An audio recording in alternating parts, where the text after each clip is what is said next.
Okay. Thank you so much Okay. for your presentation.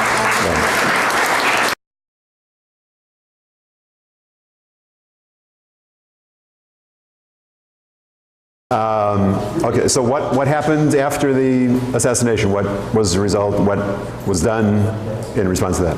Good question.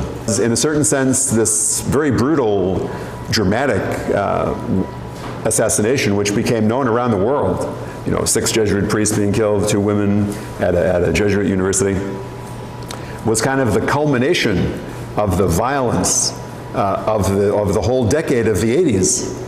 And it attracted a tremendous amount of attention around the world. And in a certain sense, it helped to contribute to a peace settlement. Both sides eventually, the US began to cut back somewhat on military aid to the government of El Salvador as a result of this brutality, this kind of violation of human rights. So peace accords were signed in El Salvador in 1992. And the revolutionaries, the guerrilla, armed forces, put down their weapons. They became part of civil society. Now the president of the country is of the FMLN, this former group that was fighting in the mountains all during the 80s. Now the president is of the FMLN.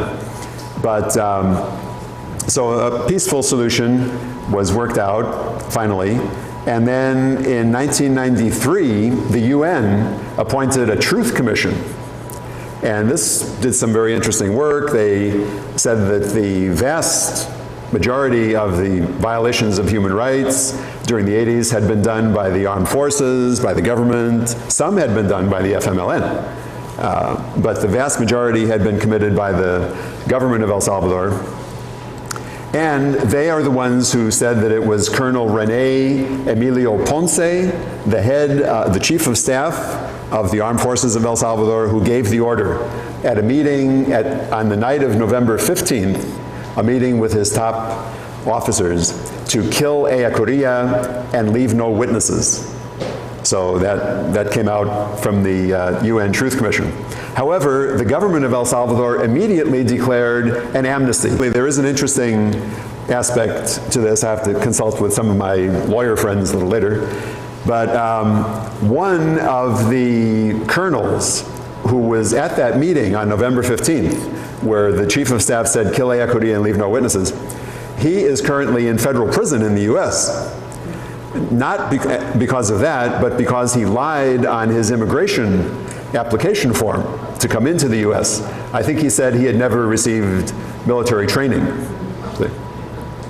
And now it didn't just happen that the US government discovered that and said, oh, we got to prosecute him because, look, he lied to us. No, no, no. There's an excellent organization, well, again, it's in my slides, called the Center for Justice and Accountability. If any of you are studying law, that would be a great group to get an internship with, out in San Francisco. They sometimes file civil suits against people like these officers who are now living in the States. In this case, they found out that he was living in Boston, and they knew his background, and they knew that he had been named by the UN Truth Commission. So they got the US government to prosecute him for making a false application on his immigration form. So he's in prison now. He's serving 21 months. And we're hoping that the US government will have him extradited to Spain. Now this is an interesting development there. Spain has a national court which claims to have universal jurisdiction over the world for cases of gross violations of human rights, crimes against humanity, massacres, and they have brought some people before the court. Well, they have indicted 20 Salvadoran officers who are still in El Salvador, safely protected by their own amnesty law. But they have indicted 20 Salvadoran officers. There are arrest warrants out for them internationally. So we're hoping that this fellow Montano, Colonel Inocente Montano, will be taken over to Spain to face the criminal charges.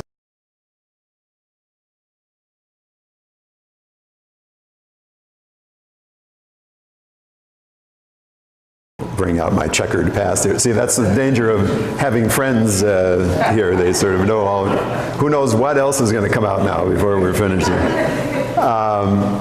Well, I would just mention that my response to this whole thing was to go to the funeral. We went 6 Jesuits from Nicaragua. I had been living in Nicaragua since 1986. We went to the funeral in San Salvador, and we saw the Jesuits buried. The 6 of them were buried in the wall of our chapel.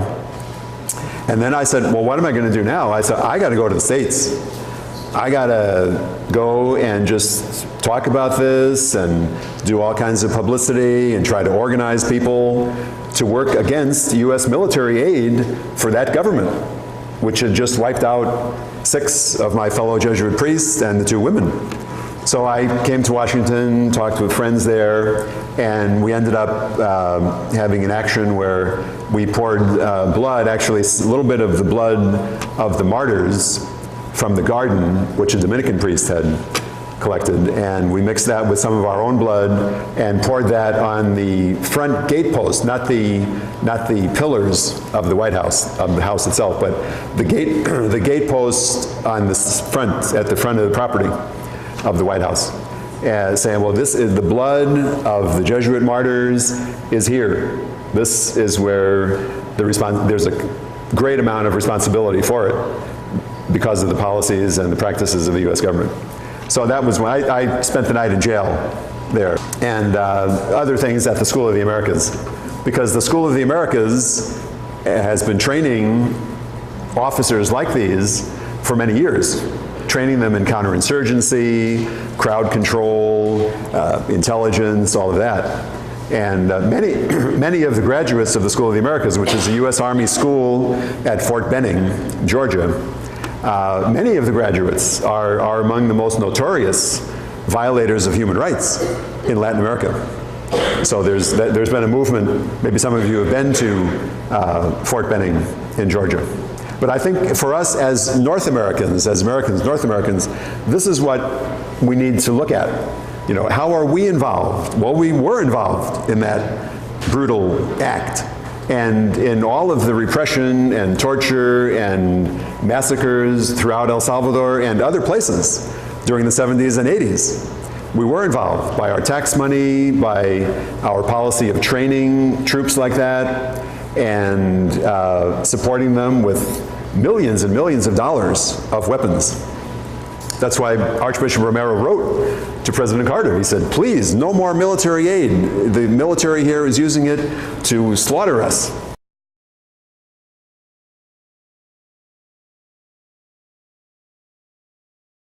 I mean, the church is basically a community. Well, that's the first step. You know, people coming together, getting to know one another, praying together, worshiping, getting more motivation from the Gospels and so forth. But then organizing in some practical ways, you know, for change, to be agents of change. Now, Sam was interested in that issue of Echeverria's emphasis on salvation in history and of history.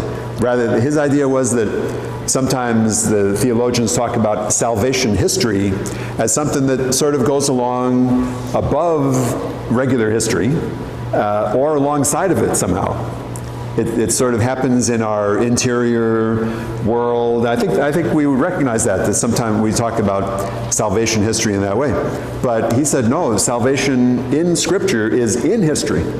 And it's salvation of history. It's the salvation of people in particular oppressive situations.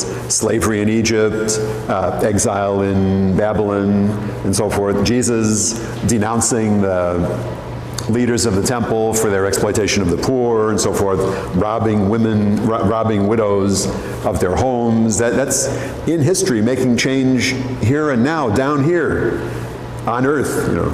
And so that's what he was arguing for.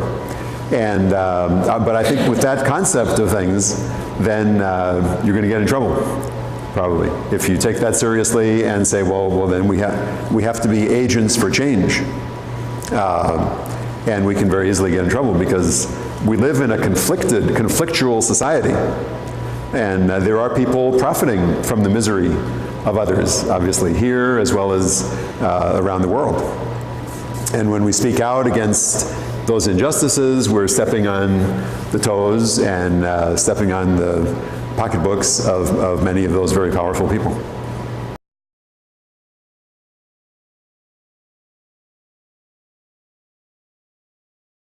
So that's evidence of the fact that the conditions remain very inhuman and very impossible for people to make a living, make a go of it in those countries. But the new thing, of course, and this is horrible, is the gangs and the extortion. I was up in El Progreso in the north of Honduras about a year ago for the 30th anniversary of the disappearance of Father Jim Carney. And that was the talk, that's all you heard. Was people in all the neighborhoods are suffering from the threats by these gangs that extort the people, especially if you have a little business. If you don't pay your monthly tax, you can be killed. So people move around the country, or they try to get out of the country. Young people, if they don't join the gang, they can be killed, or their family can be killed. It's just an extreme kind of violence going on. So I would say that's the new thing that's pushing the emigration from there. And what the answer to that is, I don't know. I mean, if you know, beef up the security forces. Well, there's a lot of corruption. So why don't people report the gang? Somebody comes to your house and says, look, you got to be ready to pay your tax next week. Why don't people report that to the police? The police are involved in it. You know, that's commonly understood.